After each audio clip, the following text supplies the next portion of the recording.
Hello guys, কেমন আছো সকলে? গুড মর্নিং বলাটা ঠিক নয়, আম, কেননা এখন বাজে দেখে নাও 12:30 পার হয়ে গেছে, মানে 12:40 বাজে। তোমাদেরকে আমি বলেছিলাম যে আমি ডেলি ভ্লগ স্টার্ট করব, কিন্তু সেই ব্যস্ততার কারণে হয়ে ওঠে না সকাল থেকে। তো এখন আমি স্নান টান করে এলাম, রান্নাবান্না হয়ে গেছে মোটামুটি। আজকে সেরকম কিছু রান্না করিনি, কারণ এক জায়গায় যাওয়ার আছে, খুব একটা ইম্পর্টেন্ট কাজে আমার একটা যাওয়ার আছে। তো দেখো, এই যে ওনাকে ঘুম পাড়ালাম। এবার কিভাবে ঘুম পাড়ালাম সেটাও তোমাদের সাথে শেয়ার করব, আমি ক্লিপ নিয়ে রেখেছি।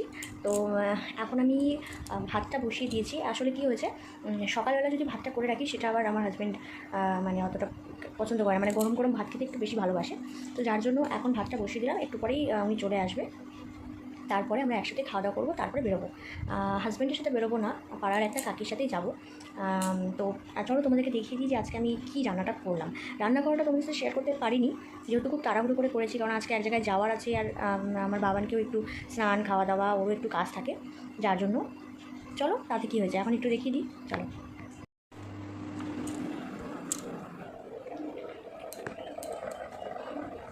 দেখো ভাত হচ্ছে,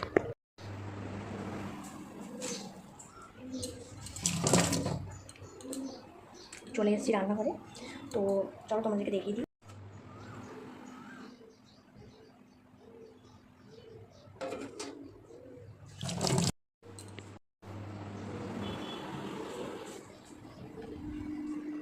তো দেখতেই পেলে ছোটো মাছ নিয়েছিলাম, ওই ছোটো মাছেরই ঝোল করে রেখেছি অল্প করে, আর কিছু আজকে করিনি।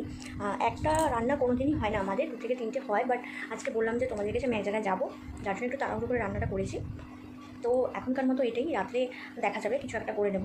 তো যেটা তোমাদেরকে আমি বলতে চাচ্ছিলাম যে, হ্যাঁ, তো যেটা বলতে চাচ্ছিলাম যে অনেকেই আমাকে জিজ্ঞেস করেছো যে, মানে আমি এর আগে একটা ভিডিওতে বলেছিলাম যে ফ্রিজের জল খাওয়াটা উচিত নয়, কেননা ফ্রিজের জলটা প্রচুর ঠান্ডা হয়ে যায়, সেটা আমাদের শরীরের পক্ষে অনেক রকমের ক্ষতি করে, কিডনিতে ড্যামেজ করে, আর অনেক রকমের ক্ষতি করে।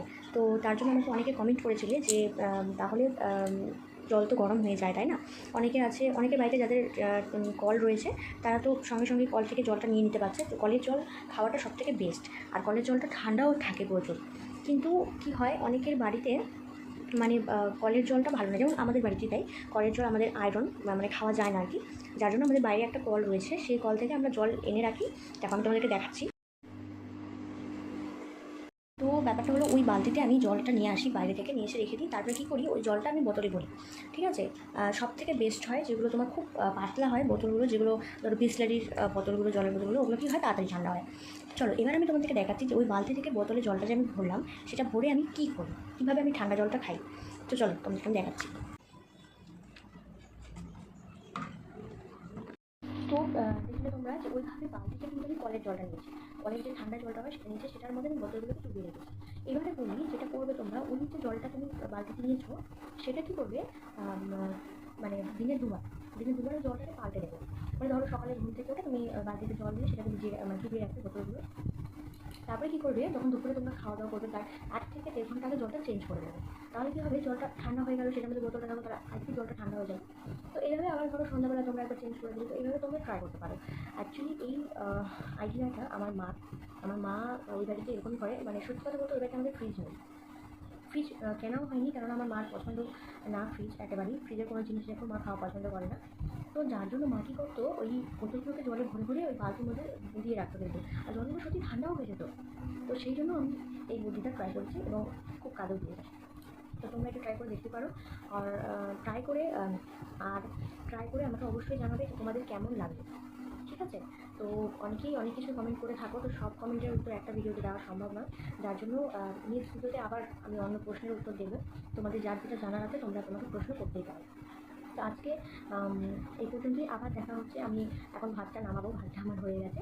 তো আমি তোমার সেটা একটু পরে কথা বলছি। দেখো আমার ভাত করতে হলে তোমার সাথে আমার কিছুটা গল্পও হয়ে গেল। এই যে সময়টা আমার ছেলেকে নিয়ে থাকতে হবে, ভাত নামানোর টাইমটা, কিন্তু আজকে ও ঘুমিয়ে আছে যেহেতু, সেই জন্য শান্তি রাখে। এই যে ওকে দেখছো ঘুমোচ্ছে, ওকে ফ্যান চলছে দেখো। তো কী হয়, যখন ধরো ফ্যানটা খুব স্পিডে চলছে, ওর হাতটা পুরো দেখে যে ঠান্ডা হয়ে গেছে, তখন কী করি, আমি ওপর থেকে একটা পাতলা, মানে ট্যাটার মতো ঢাকা দিই। বাট ও কী করে, এই যে দেখো, দেখলে তো, এই যে দেখো, তখনও যে আমি তোমাদেরকে দেখালাম, তখন থেকে যেভাবে শুয়েছিল এখনও কিন্তু সেভাবে শুয়ে আছে। এবারে যদি আমি ওকে একটা কাঁথা ঢাকা দিয়ে দিই তাহলে দেখবি ও এক জায়গায় কোনোদিনও থাকবে না। এই করে ওর প্রচণ্ড মানে ঠান্ডা লেগে গেছে, সর্দি লেগে গেছে, বাট কিছু করার নেই, ওকে ঢাকা কিছুতেই দেওয়া যায় না। তো এভাবেই ও ঘুমিয়ে থাকে। তো চলো তোমরা দেখে নেবে, আমি দিয়ে দেবো ভিডিওতে ক্লিপটা যে ওকে আমি কীভাবে ঘুম পাড়িয়েছি আজকে। উফ, চলো আবার দেখা হচ্ছে কিছুক্ষণ পর।